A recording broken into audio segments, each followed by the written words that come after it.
The At Home Show.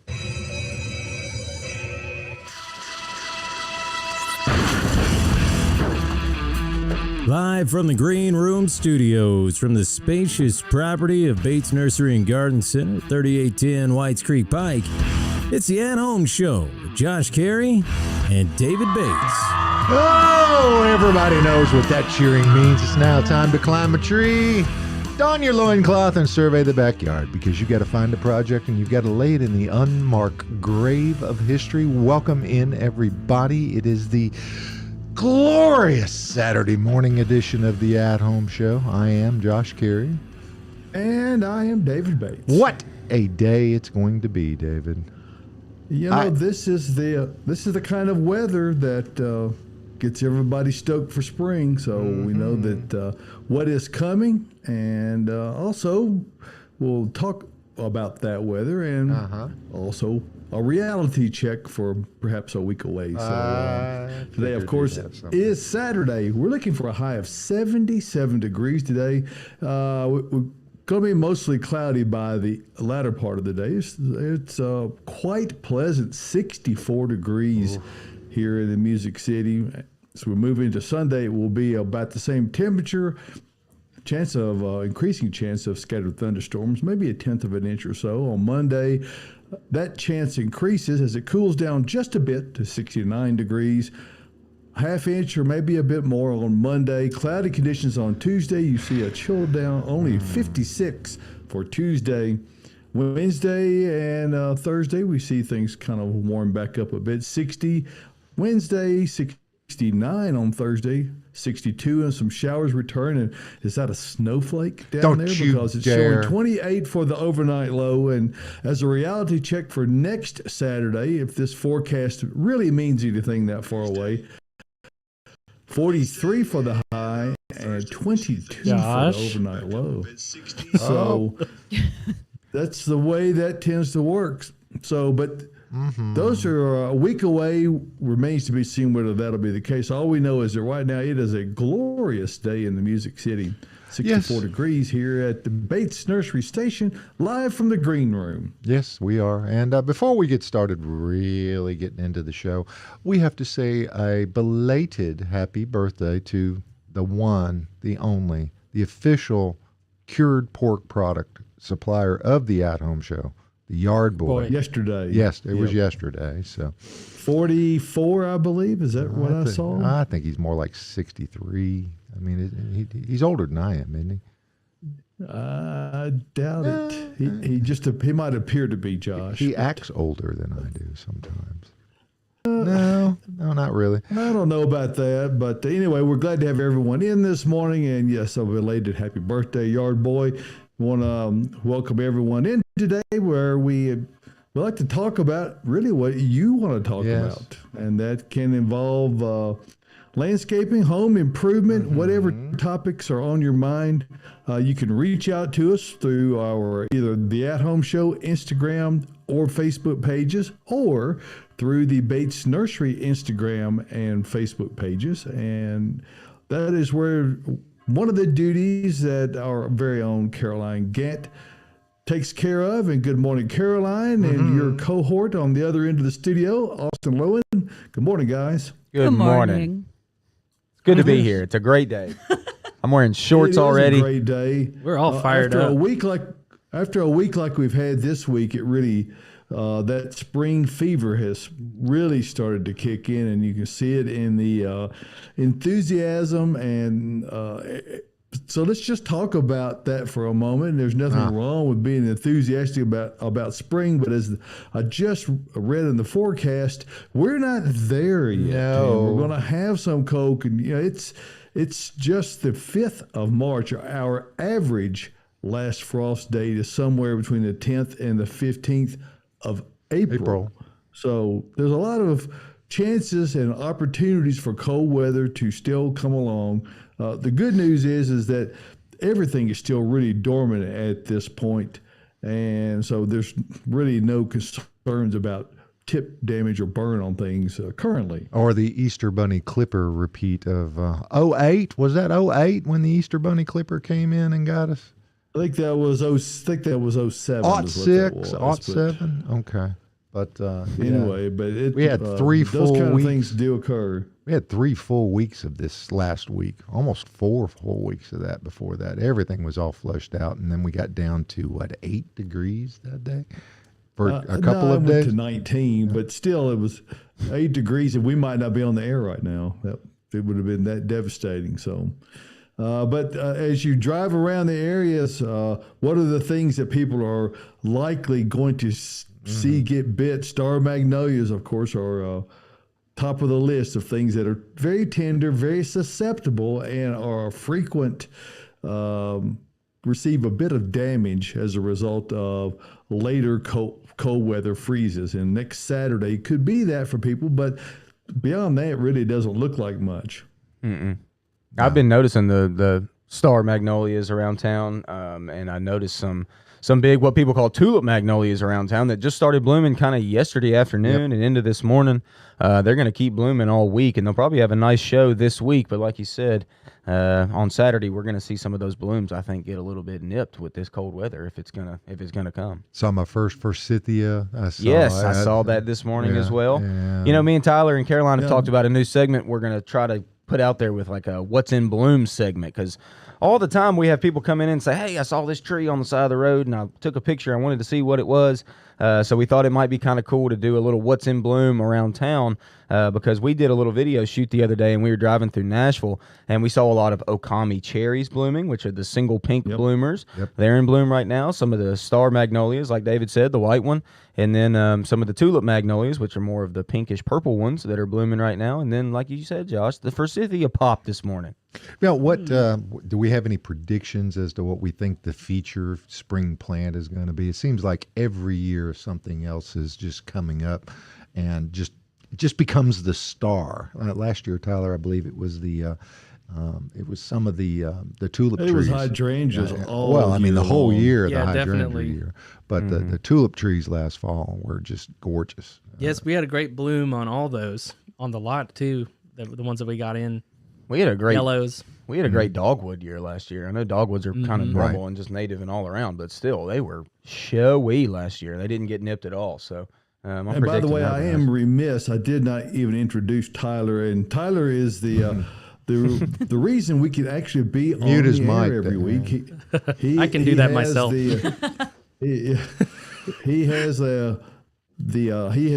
control of all the knobs and sliders and dials and software, so we always appreciate everything Tyler brings on that end, and in addition to the horticultural acumen that he has acquired as a nearly 2-year employee of Bates Nursery. So is that right? Yes, I started in 2020. That's right. I should be able to count based on pandemic years. So Well, the pandemic no, years, though, space and time warped, and is that ever the case? our perception of that time is just. Yeah. Well, let's talk for just a moment along those lines about what's in bloom and also the degree of susceptibility. One thing we talked about already, that star magnolias are highly susceptible to freezing conditions. So a week away, it looks like that could be the case. Forsythia, however, are extremely adept at dealing with cold weather. It almost does nothing to them. Quince will be coming out here right away. The cherries can get bit, but they've fortunately been in bloom for a while. Give us a rundown, Austin, on what your take on those items are. Yeah, like you said, I mean, the cherries are really very cold tolerant, actually. So usually, their blooms don't get hurt all that bad. Magnolias, on the other hand, deciduous magnolias is what we're talking about. Right. Well, most people think magnolia, they think the big evergreen, large growing trees that bloom in the summer, which is the case. But also there's deciduous magnolias that drop their leaves over the wintertime, and that's the ones that bloom now. They're in bloom. Super showy, but also very, very prone to getting nipped by some late season, frost and freezes. So just know that. Do know though that does not kill your plant at all. It just messes with the flowers, and then the leaves will emerge after that. One good thing about right now is that we do not have a lot of leaf emergence, like David talked about earlier.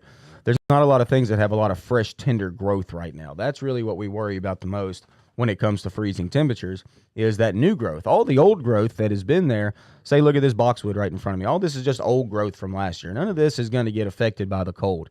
Now, if this plant were to flush and have new, nice, tender growth, that's what we need to worry about whenever we're, thinking about covering plants or protecting them for frosts. And folks are going to know most likely by the color of the flush that most comes definitely, out. yes. Yeah. The new growth is going to come out way sprucey green, way more bright and vibrant. You can just tell. There's a two-tone look to a plant whenever it's new growth flushes. So It just looks like vulnerable. yeah, very, very tender, very, very soft. And that's to the that's touch. one of the reasons why we work at getting our plants out of our protected structures as early as we do, so that they don't get advanced and force that new growth early. We like to keep things dormant for as long as possible. It makes life much easier for us and for the homeowner to be able to keep plants in a dormant state until it's time for spring to officially arrive, and the colder weather that we're going to see next week likely is actually quite beneficial, because it does help put the brakes on things. Just pumps them a really little been bit, nice right? having consecutive days of wonderful weather, and it makes everyone get all jacked up about what's getting ready to happen. But we really need to have some cooler temperatures just to let things evolve a little more slowly as we roll into the spring season. Mm-hmm. Very good, very good. Hey, by the way, out on YouTube, there is a new feature that I've just discovered this morning, live chat. So if you want, I'm monitoring the live chat, and I've said hello. If you want to monitor that as well, if you want to ask your questions on the Facebook page, I'm currently monitoring the At Home Show with Josh Cary and David Bates Facebook page, and Tyler catches some of the other feeds that come out from Earthmix I and usually Bates. follow Bates. Yeah. So if you're watching us from Bates Nursery, throw them out there. We're ready for you. We have a frequent, right. we have a very good at-homie that's watching the show this morning, and Renee says that the trees that friends often ask about are the newer hybrid peach, chartreuse leaning red buds, and the older burgundy ones. That would be a good segment if you haven't done it already. So we need to cover those two topics there. I think you're right. Yeah, those are things that'll be coming up. Of course, Yep. it's still they're weeks away yet from the bloom. being in flower, likely. So those will be, and I like the idea a lot of kind of covering what is in flower this week and what is coming along, and what perhaps a little teaser as we go along of what's coming next. Caroline, have you got questions out there in the queue for us by chance? Oh, I do. You got them in the line too? Yeah, Okay. Q&A line. Okay. So we have a lot of gardening questions. Oh, good. We can tell people are getting spring fever. They're ready to get stuff in the ground and start new beds. So our first one is, I'm a new gardener and don't know where to start. Any tips on starting my garden? There's a ton of tips There's a on starting ton a garden. of tips. The first tip is to come out here to Bates at 3810 Whites Creek Pike and visit with the folks that know what's going on. I would say that's one of the first ones, but Yes. maybe Hey, the first now one is look before- at your space and your lighting. Yep. Yes. Now, one of the things that before Austin jumps in here, because I know he's ready to jump all over this one, is to Pounce. go out to the Bates Nursery website at batesnursery.com and go to our Bates Nursery Botanical Boot Camp page on there, and there you will see a plethora of long form informational series on a whole variety of tasks. As a matter of fact, if you got our newsletter this week, I did bookmark a specific section of those on spring gardening ideas. So there's a lot of things out there to help prompt you into what to be getting geared up for and what to be mindful of. So take it away, Austin. Well, gardening is gosh, that's such a big question. And yeah, first things first, come out and find me. I'd love to talk with you if you're brand new. I've never done this before, because I've went to school for horticulture, got a degree in it, and been doing it for the past decade, and there's still many things that I don't know. So it's always changing, and there's tons of things to talk about. And when you're talking about gardening, do you want ornamental gardens? Do you want pretty around your house? Do you want a vegetable garden that you're going to start for the first time? There's all sorts of questions I'm going to ask you to figure out how. But certainly coming out and seeing us, this is the place to start. We've got everything from the basics all the way up to the most, amateur level you can get. So, yeah, come out and talk to me. I'm ready. Come find him. Absolutely. We're going to be busy today, so it might be hard to find me today because I got a feeling we're going to be stacked up. And you walk fast. So, I do. Yeah. Yeah. I just got to keep up. And a note to Austin that I have been intentionally not bothering you about the completion of that little plastic project that has been on hold for a couple. But I know you haven't had time to even look at it. So, and there's people who come out and about Bates Nursery will see that we've made a lot of changes. Yes. Almost every new customer says that, or every old customer, I should say, comes out and says, gosh, y'all been doing a lot of work.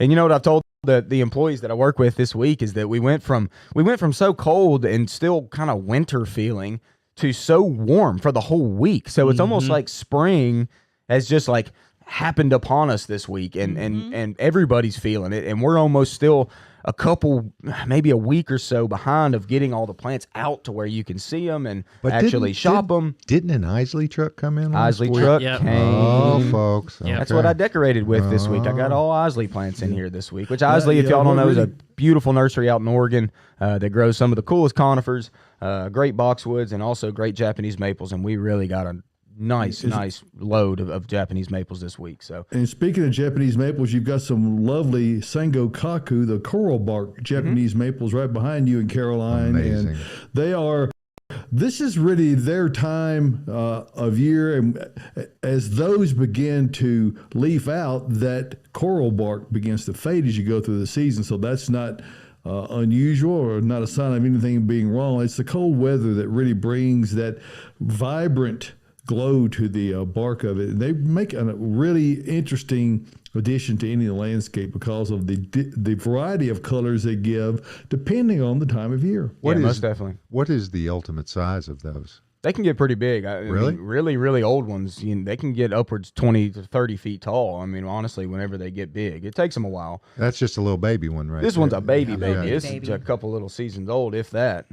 But yeah, like David was saying, the red stems really, whenever you have deciduous plants, they don't have leaves over the wintertime. So you know what you look for is interest in the winter. And when things don't have leaves, if you have blood red stems like this over the wintertime, that just really adds for a nice touch, especially when there's, say, snow on the ground. I mean, man, just really, it's a showstopper. But or a red bird landing on it. yeah, exactly. Oh, wow. So, but like David did mention earlier, when the leaves emerge on this and the summer kind of draws on this, the stems and the bark does not stay this brilliant red. It's the wintertime that really brings that on. Would you describe it as a lace leaf?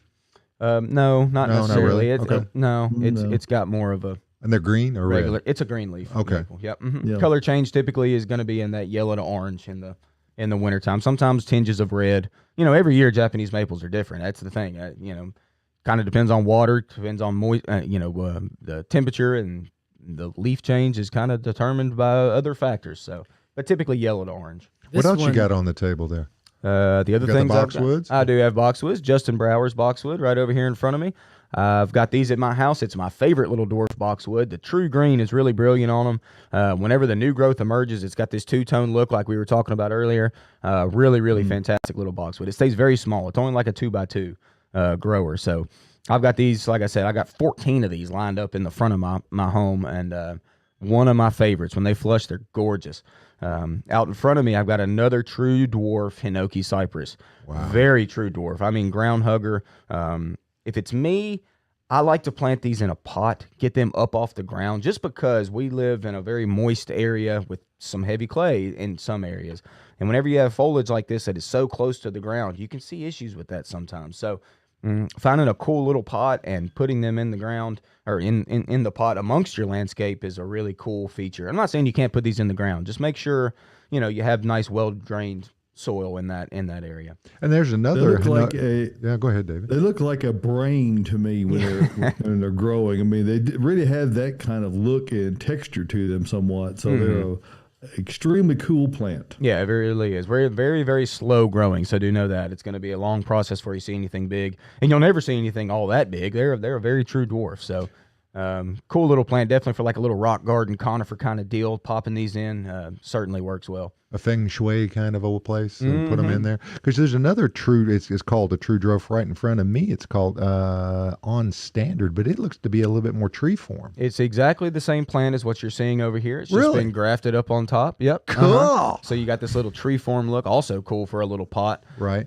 You could even do, that in the center of a pot with other plants around it if you have a bigger container because it's got room down below it. So fancy. we could do a cool little conifer mix with that one if we wanted to. And there's Yep, there you go. Tyler's got it up. About 3 different shapes here that we've got showing out here. I mean, they're all just, again, they're all going to have, each one's going to have its own character as well. That's amazing. But it's a grafted tree. Wow. How? Yep. They're so smart up there. Josh, you're really becoming the horticulturalist. You use the term standard. You use the correct term. I mean, I'm reading the impressed, label, truly. David. Give me a break, man. It says on standard, okay? Hey, Caroline, why don't you serve us up another question here and we'll All see where right. we go with it. What are the best plants to grow together in a garden bed? I kind of want to. There's I'm just going to say something here because I know Austin's going to say something. And I'm going to pre-say something before that. I did a webinar on companion planting. I believe in it. I think it works. You should check it out on the Bates Nursery YouTube page. Okay, Austin, now you can say something. Well, I was just going to say Completely that I really think that all plants can be grown together successfully, no matter really what you want to do. I mean, we all love, say, tomatoes and basil together in our nice caprese salad. So we decide, hey, let's grow the basil next to the tomatoes. All is great. There's no problem with that. Both like full sun, both like well-drained soil and moisture. But it doesn't change the flavor of the tomato, I don't think. I don't think the basil changes its flavor until you grow them with each other. But it's a good little companion plant. Say you want to have a little caprese salad, you can go out and you can harvest your tomato and harvest some basil right with it because they're close together and bring them in and do what you do. Some EVOO, It's- a little fresh mozzarella. Oh, it's fantastic. All right. I will jump here. gosh. I'm going to jump in here and say it. Yes, Tyler, get in the there. basil, no singing, Josh. the oil and the scent from the basil plant is a natural repellent for some pests that get on tomato plants. That's Is what it? Wow. I didn't know that. Yes. Tyler, you're so smart. I mean, I did not know that. I mean, that's why people plant these companion plants together, right? Am I not wrong? I mean, think there's that a little bit of truth to that. I mean, I think Like- there's some truth to that. Okay, one of the most common things I think people do is put marigolds out in their garden. marigolds. Yeah. Marigolds I are do like that. the most common companion planting, if you will. Not that marigolds are resistant to any pests or disease or anything. What's the difference is that a lot of bugs like to go to marigolds instead of, say, your tomatoes or your peppers or Right. your other plants. So marigolds are actually one of the buggiest plants you can get. I mean, there's a lot of different pests that really like marigolds. So putting them in the garden, like I said, maybe attracts the bugs to them rather than your other plants that you would want to eat. So And normally that's Putting where up you a see the old, sacrifice is perfectly fine. yeah, Exactly. would do it. But that's normally where you see a lot of the old timers would put them as a perimeter, Most and definitely. like a barrier, as it were. And it looks good. It too. looks good. It's It's very it's ornamental. pretty. Yeah. One other thing I'd like to mention before we move on to the next question is that talking about things to plant together without specific reference to a particular type of plant, what you want to avoid also is putting things that are like what's in front of Austin, Caroline. They're very slow growing plants directly adjacent to something that grows really fast, because Yes. what's going to happen is that those fast growing plants are going to overgrow and really do damage to those slower growing plants. So you need to ask questions to be apprised of proximity, how large other plants nearby will get, and are you going to be able to keep them within bounds? So that Soil they're not acidity injurious? would probably be another thing to consider too. Well, that's another one of the things. It's not as big of a deal, but Okay. when I see frequently plants being, the definition of a weed is a plant out of place, and a lot of times people are not well informed about the ultimate growth habit, and something might appear to be cute when you're buying it in a container, and they don't realize it'll get 20 feet tall ultimately. So just be apprised of that. Hey, let's shift gears for just a minute. We got Tyler's dirt shirt on there. We'll talk about Earthmix garden products. It's not exactly clean for folks either, who are, so that's okay. And it shouldn't be working here. Yeah. Well, Earthmix Garden Products is available all over Middle Tennessee, Kentucky, even in southern Indiana and Ohio, and is an official sponsor of the Nashville Lawn and Garden Show going on this weekend. Yes. So make sure you check out the banners. Earthmix Garden Products was developed to give gardeners the absolute best soil and amendments to be able to grow their plants in and to have success that you would not be able to achieve otherwise. We've had questions already this morning about, what do I need to do to be successful? You need to use Earthmix. If you only do that one thing, you have statistically raised your odds of success tremendously. So we invite you to check out Earthmix Garden Products all over the area. Simply go to earthmix.net and click right here on the Find Earthmix tab. And once you click on that, it will take you to the landing page that shows all of the locations all around the area. And you can simply either zoom in or you can put your address and zip code there, and it'll give you the location nearest you. So just remember this: success in gardening begins at the ground level when you use Earthmix garden products. And we know one thing for sure: it is a difference maker. Absolutely. And we have folks tell us that every day. So check it out, Earthmix. You can also, at the Nashville Lawn and Garden Show, see a guest on the show last week. Thank you, Randall. Planted tomatoes directly into bags Absolutely. of Earthmix landscape, and they look lovely. Yeah, that's a cool idea. I like that. Gonna have some trouble staking those though. I guess you could tie them up. Put some concrete blocks on each corner of the bag. I'm not exactly sure how to achieve that, but that is a good thought, and we really do want to take a moment and thank Randall for not just being on last week, but his horticultural efforts every day. His day job is he does with work Metro for a living. Parks, Yeah. and yes, and he has quite a lot to oversee, and so he's been. Randall and I have known each other since we both had hair. Wow. That tells you how long we've known each other. So, it's pretty sparse for both of us these days. So, anyway, thanks for giving us a few moments to talk about that. And I'm sure you have more questions, Caroline. Yes, I do. We actually have another one on companion gardening, and they just ask about tips and resources. So I just wanted to say again that Tyler did do a great webinar on plug in that Bates Botanical Boot Camp. And in case you missed it. I'll just say one other thing. I did. I think I talked about squashes, and I think I asked the audience if they had a recommendation for a good companion for squash, and nasturtium came up from another gardener who had good experience. What's that? Nasturtium. Yep. Sorry.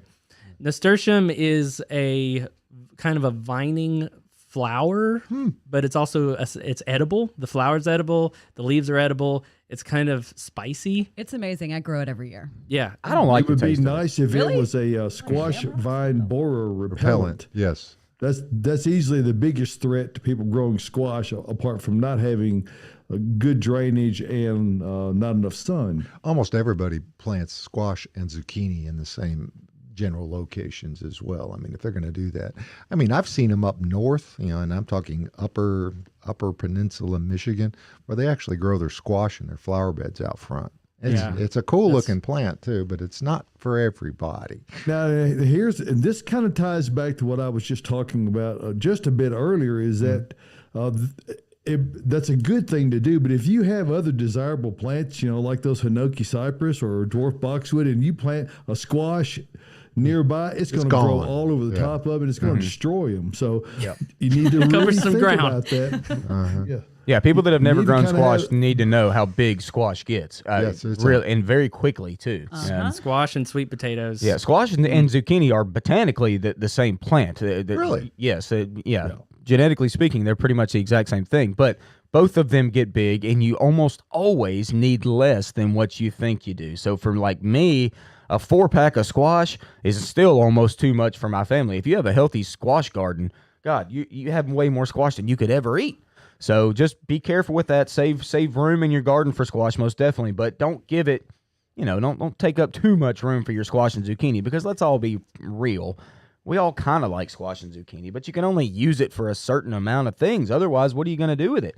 You end up giving it away, which is fine. Well, hey, if you are smart about your squash production and get your summer squash started as early as possible, it helps avoid the squash bugs that tend to show up towards the end of the season. But also, don't forget to grow some winter varieties as well. The rind kind of ripens up in late summer. You can pick them, and they'll store in a cool, dark location for 6 months. Most definitely. You're speaking like butternut squash. Butternut, acorn. Acorn. There's a lot of different squashes there. Certainly summer ripeners. Another suggestion, if you buy a 4-pack and you clearly only need 2 of them, take the other 2 and put them in a larger container and grow them just in case you have squash vine borer come in, and then you've got something to put back in there. The issue with those is by the time that the squash vine borers tend to infiltrate and kill off a plant, it's already too late to go back out and try to find them elsewhere. So that's a little insurance policy you can do for yourself in order to have something to replant with if, in fact, those attack you in your garden. We did get on a kind of a squash tangent, kind of focused in on that, but we do have a question that just came in on our Bates Facebook page. Should one put fertilizer down prior to laying sod? If so, what kind? Do we have anybody who could speak to that? I will. Before or after, it really doesn't matter. Mm-hmm. And what really matters is green side up on the sod. That's the important thing. Really?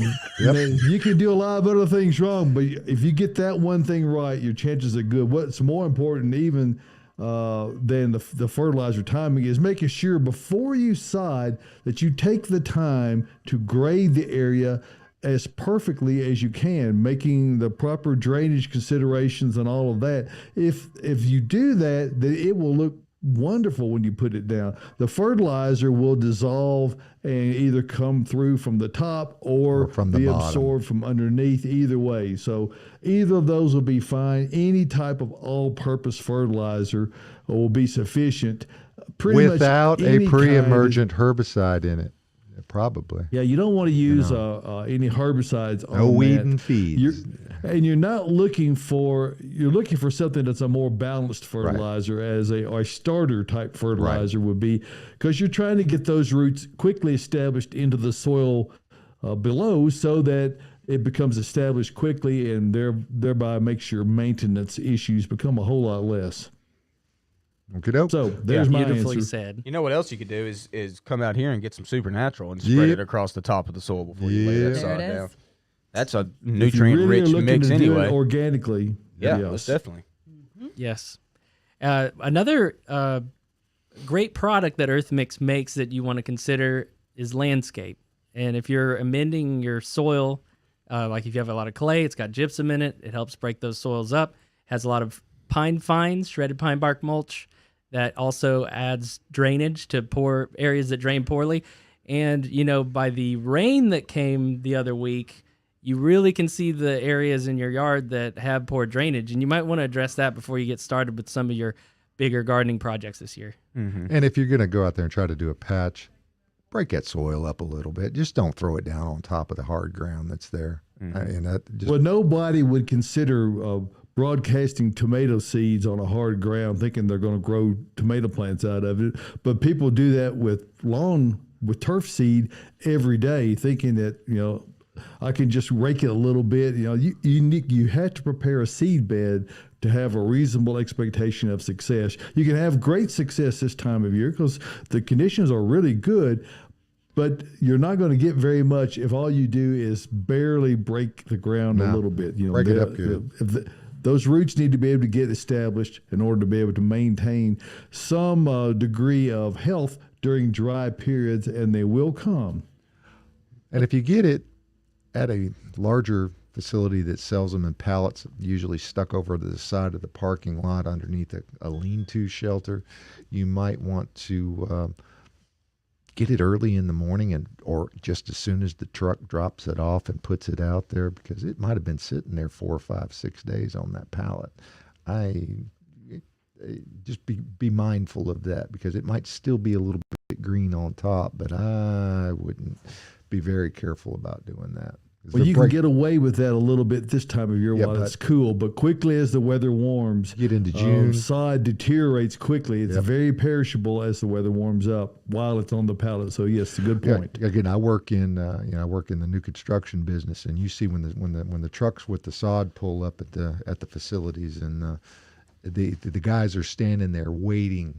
I mean, they're waiting. They're putting pallets down and they're dragging it off. They can't wait to put that sod down. They just love to do it too. I mean, they're just going to put it down as fast and as hard as they can pull it off the truck. So, all righty, folks. Now, Miss Renee's question. She said that she mentioned this chartreuse leaning redbud. Are they going to have green flowers? No, negative. So when it comes to redbuds nowadays, their focus seems like it's mainly focused on the foliage. Right. So the blooms aren't much different. Okay. There is a white blooming redbud out there, but that's got just a regular green leaf. Okay. But like I said, what they're coming out with now is all these different colors on the same plant within their leaves. So the new growth. Okay. So the Rising Sun redbud is probably what Renee is referring to. And that's almost literally got initial growth is like this pink, almost orangey look. Wow. Working to kind of reddish orange and then working to chartreuse green. It truly, in the spring, they are stunning. Really, really good foliage color. A newer one, too, that they've come out with. What's it called? Oh, I just lost it. Butch? No, it's not Butch. Not burning. It's burning heart. Something. You got this. this. It'll come to me. But anyway, flamethrower. Flamethrower. That's been all the rage. That was in I think Southern Living magazine last year. It was featured. It's got awesome 3-tone foliage as well. It's the new growth. Pretty pinkish reddish, working deep into a red and then working into a purple. In the spring, this is obviously way more evident. You see it a lot in the spring. Now, mostly all of these redbuds, as the summer draws on and it gets to be real hot, most of these leaves are going to kind of turn back to a greenish. They're just going to kind of fade. But when the new growth emerges, and after so with red buds, y'all know they flower first, so they're really, really showy. They all have the same purple blooms, and then after that is when the foliage emerges, and that's when you get a show. And they've done really good work with red buds. Now, we just got stocked up with a good amount of them. Next week, we only got small material this week, but next week we've got a full semi-load of 15-gallon and 30-gallon trees that are coming in that are going to fill up that tree lot. So you're looking for some bigger material, we're going to have it next week. Just give us some time to unload it and move it around. That's a process. A lot of hard work, very, very hard work. But we'll get it done for you, and by next Saturday, we'll hopefully have all those set out. Fantastic. Speaking of bigger material, Caroline, we unpacked some stuff yesterday. Yes, we did. Didn't we? Yes. I was like, what are you talking about? You know. Oh, I do know. We unpacked even more pottery. So we are full up with pots here at Bates Nursery. So Wasn't yesterday were they the lightweight? Yeah, they're the fiber clay. They're a concrete fiber clay. So they're lightweight. They look like concrete planters, but they're easy to move. So those are really popular right now. I love them because they're not as heavy to move when I have to move pallets of pottery. Yeah. And then we also started unpacking about half of our statuary that we're going to be getting in. So if you're looking for some cool statuary, something put in your garden. Gnomes. Always a good idea to find the holes in your garden and could put something that's not living. Lots of tiny dogs. Little we got dogs. some chihuahuas. Little A dogs. nice formal lion. Can we go to the? Can we go to? Yep. To because you broached a subject. Speaking of cute little animals. Yes. Now, speaking of, was this planned?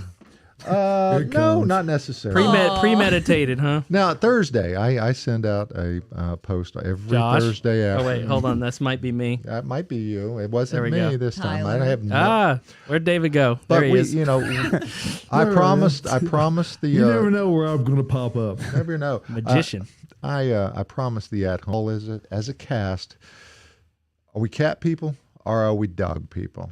Okay, and everybody we're going to have to talk about what our preferences are. Are we cat people, or are we dog people, or are we both people? I think I'm team cat by far. team cat by Team far. cat by far. Okay. Wow. And you have a Got dog. some feelings I on do have a that. dog.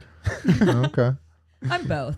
Okay. And by the way, these are my grandcats and my cat and my dog, just because I have lots of pictures of my cats and my dogs. So, but David, are you? Yes, Josh. I know you've had both in the past. Well, yes, and we probably, Renee and I have probably gotten beyond the pet stage of our life. We really enjoy pets. We have both cats and dogs, but you can send them home when they come to visit you. Yeah. Well, they're kind of like grandkids, right? We really enjoy other people's a lot, so we get to loving on other people's animals, and they are really entertaining. And fortunately, a lot of people love both of them, so Yes. there's a lot of opportunities out there. So I would be hard to say. I say I would probably lean more to the dog side, just Canine, simply because that the dogs, they just want you to prove every moment of every day how much you love them, and they're constantly doing whatever they can because they view their significant human other as a god. That may or may not be true, but in their eyes, that's the way it is. Cats, if that top left picture there is really what cats are all about. Penelope she is all cat. Okay, I'm in my own world. I'm ignoring you. I'm not even thinking about you. And of course, I am the apex predator. Well, there is a squirrel outside the window that day. Okay. This is funny you brought this up. Me and my wife literally last night, we have one of our really good friends just had a litter of kittens, like 9 of them. Wow. And I look at my wife and she looks at me and I'm like, oh, we're getting this You're is getting bad. 3 kittens. No, we're not One getting for 3. each We're kid. getting Come on. 1. We're going to 3. get one. We already have a female cat we've had for like 8 or 9 years. Her name's Nia. She is like awesome. Coolest cat. Inside, outside, just does what she wants to do. And then we're going to get a little male cat. just like every other cat. Yes, exactly. He's the same as all of them.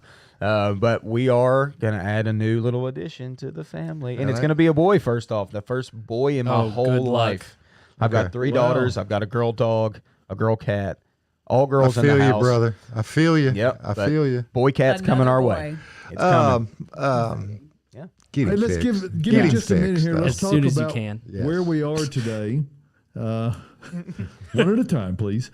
Let's talk about where we are at Bates Nursery and Garden Center, and we have still got some position opportunities open. So if you want to find out about how you could get to work at what we all feel like is a really cool place. It's a lot of fun. It's Austin mentioned it is hard work, and but if you enjoy those kind of endeavors and enjoy talking to people and like being outdoors, we have those things covered at Bates Nursery and Garden Center. And so if you're interested in employment, come see us. This is our Emerald anniversary, our 90th year of business, so we're really appreciative of that opportunity. And in case you're just interested in plants, well, we have that covered as well. And it doesn't matter what kind of plants.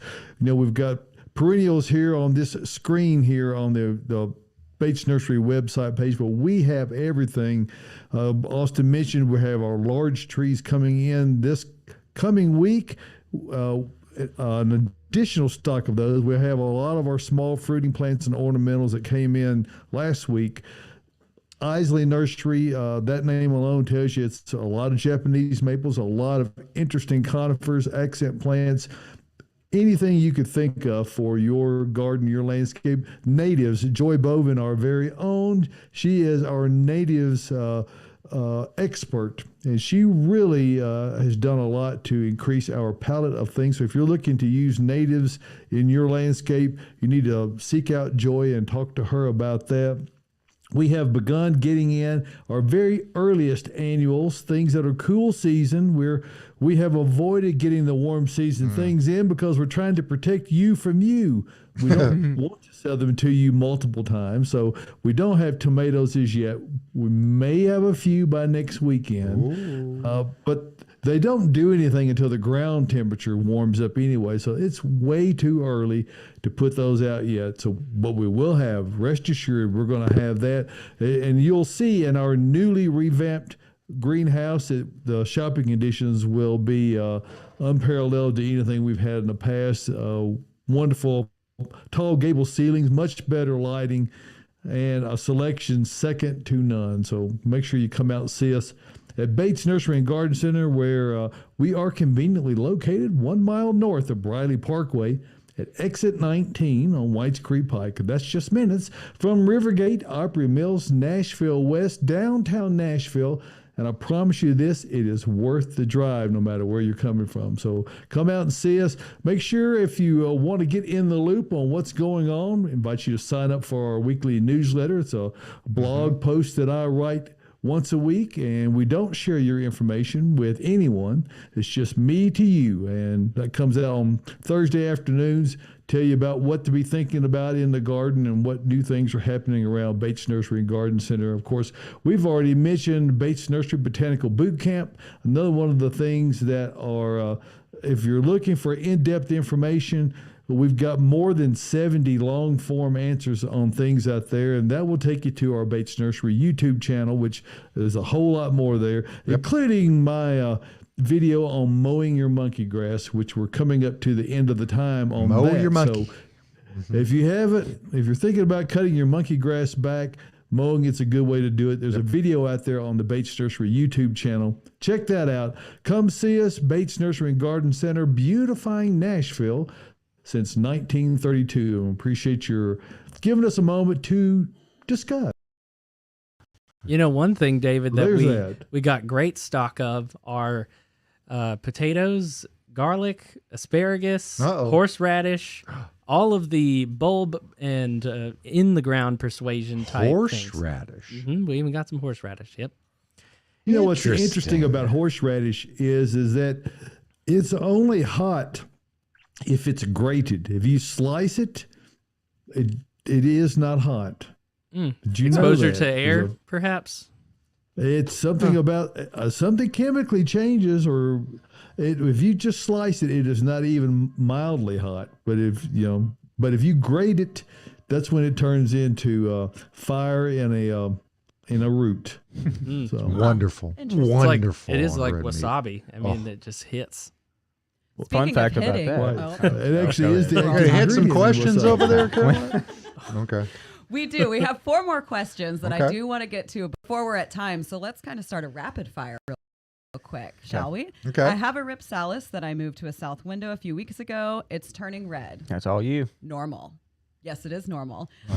So a lot of succulents, cacti, they will show signs of sun stress, especially if they're suddenly put into direct sun. And they'll turn red or kind of a bright pink color, which I think is really cool. String of Hearts do it. A lot of Ripsalis do it. Euphorbia cacti, some varieties do that. So it's acclimating. It's sun stress. So this plant itself is stressed. It's not going to kill it. If you don't like the red color, you can just take it out of that direct sun and it will return back to the green color that it was before. It should take a few weeks. Cool. But I think that's one of the many really cool things about succulents is that they. When you're talking have the about ability to do euphorbia, that. you're not talking about like this really A pleasant feeling. in your feeling life? of feeling really good. Well, when you look at it, you do feel really good. So I'm talking a little bit about so both maybe there. it is slightly euphoric. Then. Okay. Yes, absolutely. So that, again, is just a really cool thing. There's nothing wrong with your plant. It's just adapting to its new space, getting hit with that direct sunlight. It will be just fine. All right, next question. This is a good one. I laid cardboard to smother weeds, and yet they persist. What next? Oh, gosh. Weeds are always going to be there. Weeds are always there. It's horrible. And gardening is work. Yeah, as much as we love it and as much as a hobby as it is, and we love to see beautiful plants growing, it really, really takes effort to keep that looking good and to to be quite honest, it's work. You got to get on your hands and knees. You got to pull those weeds out. It's part of it. I'm not immune to it. You know, if you can chemically control a little bit and use that and be very careful around your ornamental or your vegetable plants, you can control big areas of weeds, you know, with a chemical approach. But if it's very close to your other plants, unfortunately, you got to break out the hoe and either hoe around your plants or get on your hands and knees and pull them out. Gardening is work. It is no way around it. That's part of it. So And a little bit of Treflan in an ornamental setting is the best thing I've ever used. I mean, honestly, and whether it's fabric and I've tried the cardboard and you put mulch on top of it and you got other things flying around, dropping in there, you're going to get a weed. You're going to get weeds. Yeah. That's inevitable. Inevitable. In Middle Tennessee, most definitely. Weedy, buggy, fungusy little part of the world. That's where we're at. So, like I said, doesn't make you any less of a person to have a weed either. No. I mean, No, it it does. definitely not. I would say, well, if you know your initial application of cardboard, let's say if you only had multiple pieces that didn't overlap more than, or An inch less, or two. yes, 6 inches of overlap is kind of what's recommended to seal. And of course, any of those gaps in between some of the boxes you may have undone, also consider that breaking your weed barrier structure. You might want to consider doing a lot more layers. You might be needing more cardboard than you initially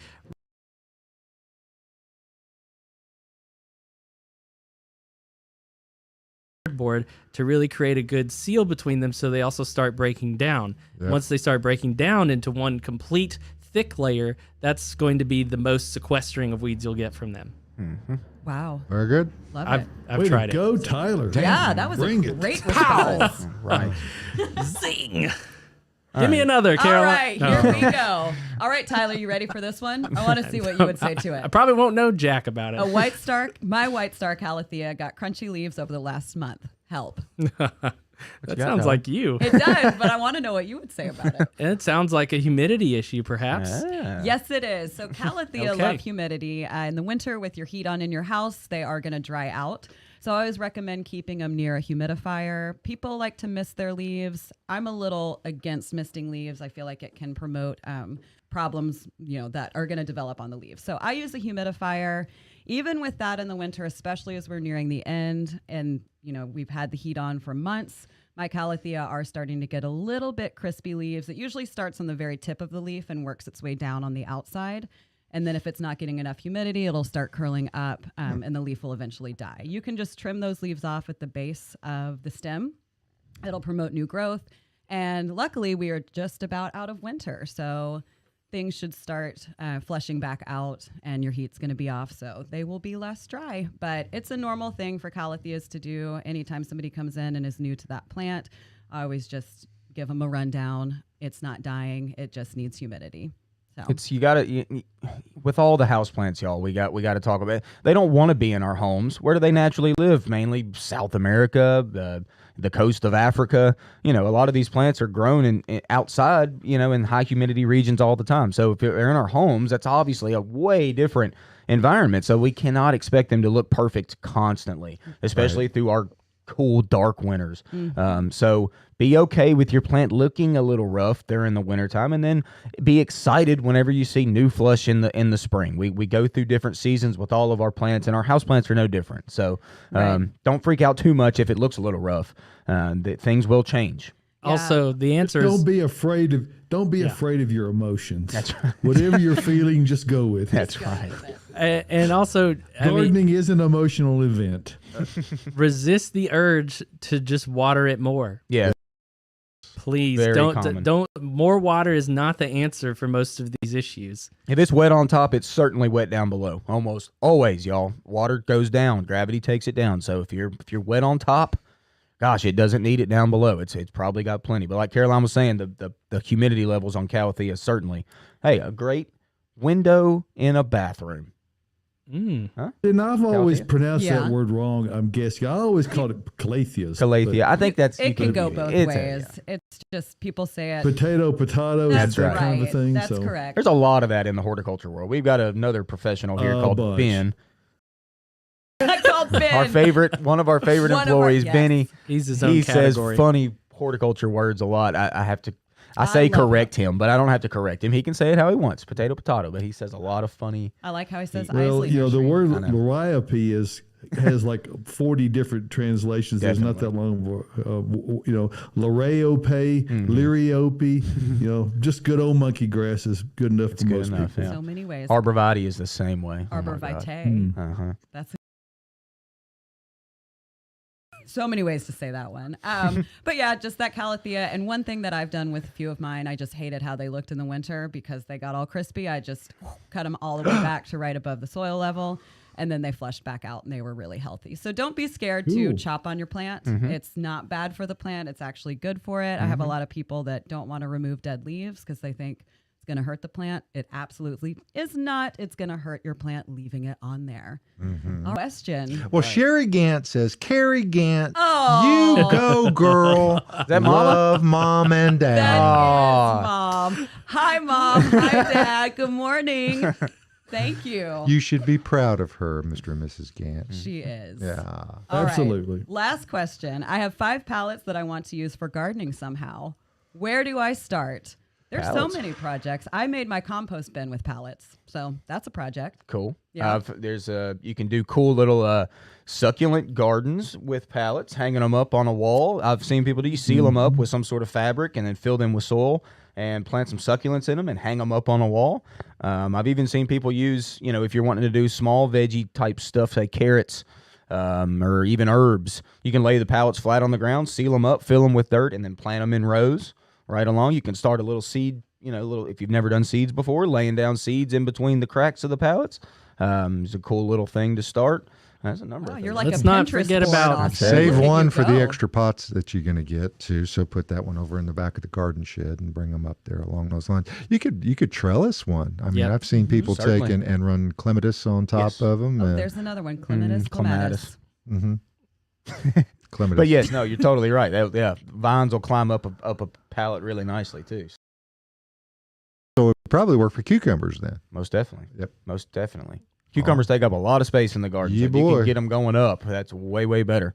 A nice little lean-to. I like to do a little 45-degree angle lean-to kind of Right. fencing deal for Ooh. your cucumbers, and they just kind of dangle down whenever they're ripe, and you can pick them easier. That's a good idea. Cucumbers are well known for hiding very well. So And Don't careful- rule out bush form cucumbers though. Right. True. And If you don't have the space. be very careful of those nails as those things deteriorate because They they got will spines. they will bite you. they'll get you. Squash and zucchini's no different along their stems. Alrighty, we want to remind everybody and to go out to the Nashville Lawn and Garden Show over at the fairgrounds, or at the right there on the Lawn and Garden Fair. I think the adult day tickets are about $12 a pop. And there is parking. Is a fee this year, but it is off-site parking. But it looks very convenient. If you want to go out to their website, you can pre-purchase. You need to pre-purchase your ticket ahead of time, according to Randall and his crew. I've seen some of the go out to the Facebook page and go out to the page because there's a lot of stuff going on out there. And I'm going tomorrow. Maybe I'll see Tyler over there. It's an amazing thing that's going to Go be. in the morning, you will. And we'll see what's going on. But we again want to thank Randall for coming in last week and sitting with us for an hour. He did a spectacular job in the demonstration portion of the show that we went through real quick. Absolutely. Great job. And we also want to give a shout out to our friend Kim Bradley, Yeah, who's boy. been doing a lot of work behind the scenes for the Nashville Lawn and Garden Show. So efforts. And so go out there and see those folks. Go out there and support your local garden centers. You know they're all over the areas, and we certainly appreciate you coming to see us at Bates Nursery. And Saw we some invite beautiful you to do so. butterfly We're- houses. We are actually open longer hours Yeah, today. buddy. By the way, I forgot to mention that. We're open from 9 until 4 today, so we have extended our hours back to 9 to 4 Monday through Friday. Beginning not this weekend, but next weekend, we will again be open on Sunday. So that's not tomorrow, but the next week we'll be open from noon until 4 on Sundays, just a week away. So we're getting ready for you here at Bates Nursery. Hope you'll come out and see us, and we really appreciate the opportunity to get to serve the gardening needs of Nashville for 90 years. My grandmother, I'm pretty sure, would be blown away at how we've been able to keep this thing going, and try to do that with her in my mind always, and to her honor, because without her starting this thing in the height of the Depression, it never would have existed. So as we called her, us grandkids called her Nanny, we really appreciate what she provided for us here. And, it's a pretty special place, some special folks I get to work with, and the folks like you that come out and see us. We really appreciate that. If you've never been out here, you need to come. Just we didn't even get to talk about what the rest of the Isley stuff was here, but I see one that's called Frankie Boy that is really interesting to see. Gonna have to come out and get them while they're getting good. Hey, folks, music means that this edition of the At Home Show is coming to a close. We thank you for participating. Go out to the Facebook page, like it, subscribe, follow us. Go out to the YouTube page, like, love it. Again, subscribe to it. Go to all the pages and see what's going on. And follow. We don't have a Twitter feed. We'll have to get a Twitter. We got an Instagram, though, so get up on Instagram. Insta is the way to go. Throw us some questions next week. Yep, absolutely. For everybody here and the entire cast of the At Home Show, I want to thank you once again for joining us through all these parts of 2 centuries, 2 millennia, and 4 decades, David. Hey, pretty 4. amazing. It's not pretty emerald, amazing. but it's 4. That's pretty good. All right, we'll see you next Saturday morning right here from the Green Room Studio at Bates Nursery and Garden Center. See you then.